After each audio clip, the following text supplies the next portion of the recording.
Alright everyone, so welcome back to part 2 of my camera tracking tutorial.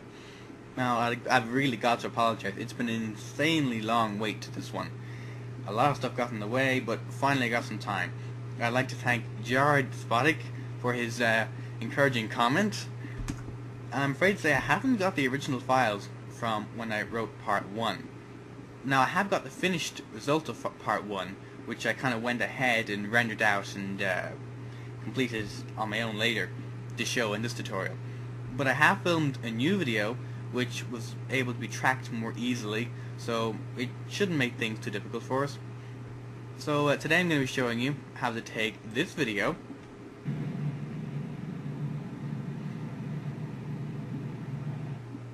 and change it and convert it and edit it to look like this.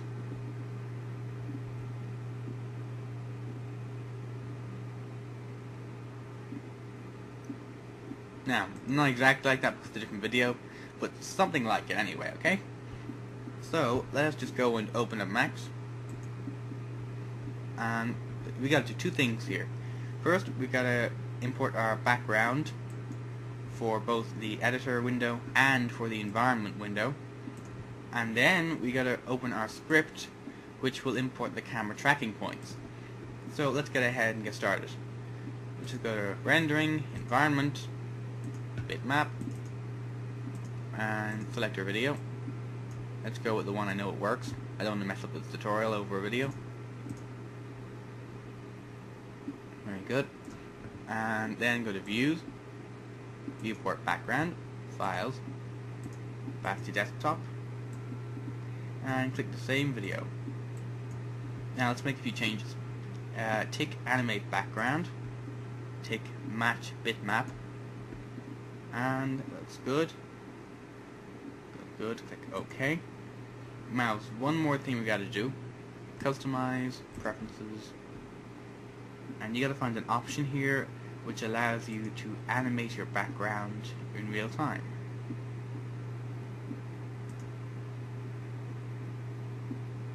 There we go. So let's take that. Okay.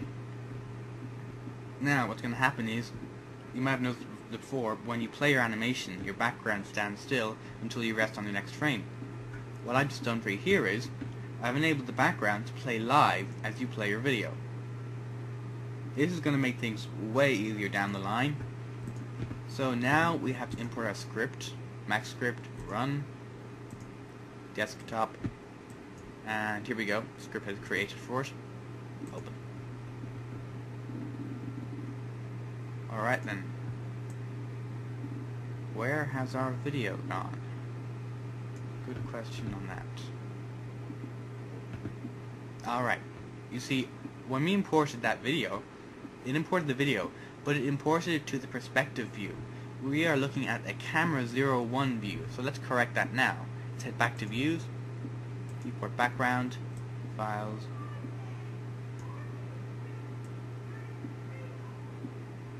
alright. Camera 01, and there we go. Now if we roll this forward, we'll see that our camera tracking points, I don't know if you can see it in this video, the camera tracking points have kept their positions. Now this is the ultimate best way to indicate that when you have a good track. See there? Every single point, well, almost every single point staying in position. Now you're halfway there already. We're going to have to find some kind of mesh to add into this video. So, I can't use Exceeder, I don't think. So let me just see here. So let's go File, Import, Documents, Exceeder _ full. You can get this mesh online at sci-fi-meshes.com. That's sci-fi-meshes.com to be specific. I'm just going OK. Oh, make sure you click no to this or you're going to regret it. Oh, that's big. So just move this out a little bit.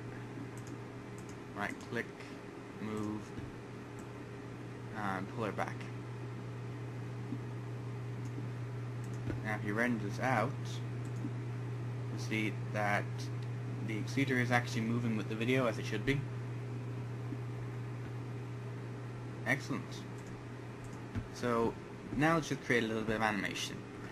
We're going to start our model way back over here.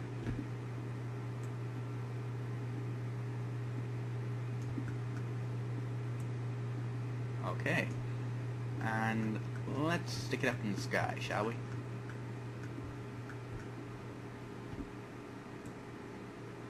There we go. That's my exceeder. Okay. Just to make things easier, we're going to group her. Group, okay. And tick the auto key button. So now, as you can see, we've got exceeder up there in the air, and it is staying in sync with the camera. Now, the easiest part of this tutorial, let's just head into the top viewport, drag her towards the camera. Actually, no, let's just drag her further out there.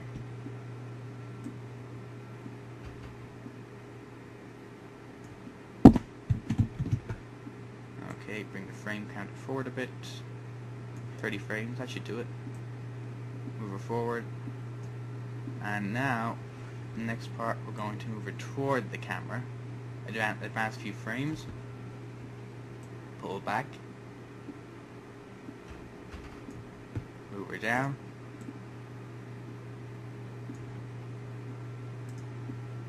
Move forward. Pull her back. And move her down. Now let's just give it a quick playback. Oops. There we go. Exceeder advance across the screen. And then move back in toward the camera again. Now, as you can see, that's pretty bland animation, don't you think? Nothing really interesting going on there. So let's make it interesting. We're going to change the rotation of the ship just a little bit. So create, where you made your second position counter, add in a rotation scale there. And from where the point where exceeder begins to pull in, about halfway through between those 2 points there, actually don't bother adding one. Just head to frame 50, right click exceeder, go to rotate, and rotate her inwards. You can also adjust the pitch a little if it looks better for you. So let's just play that back now. Exceeder turns in. At this point, we want to start her turning back now to straighten the trajectory. So make another rotation key and head over to your final frame key here. And by this point we want exceeder to have turned back to her normal position. So just rotate that there. Maybe a little further back than she was originally. Now if we play it back, the exceeder coming along there, pulling in. And if you want to make it just a little more interesting, you can actually add another rotation key there to straighten her out. Add another position key here. And from here, we're going to move her forward, just to keep things interesting for the viewer.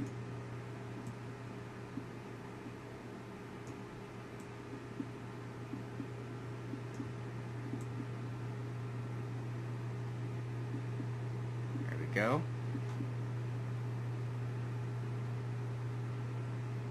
And now we're just going to make it shoot forward. So we just work up here, drag her over there, drag her out of frame quite a bit because we need to exaggerate her speed.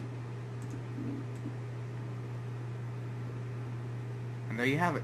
I think that's about it, isn't it?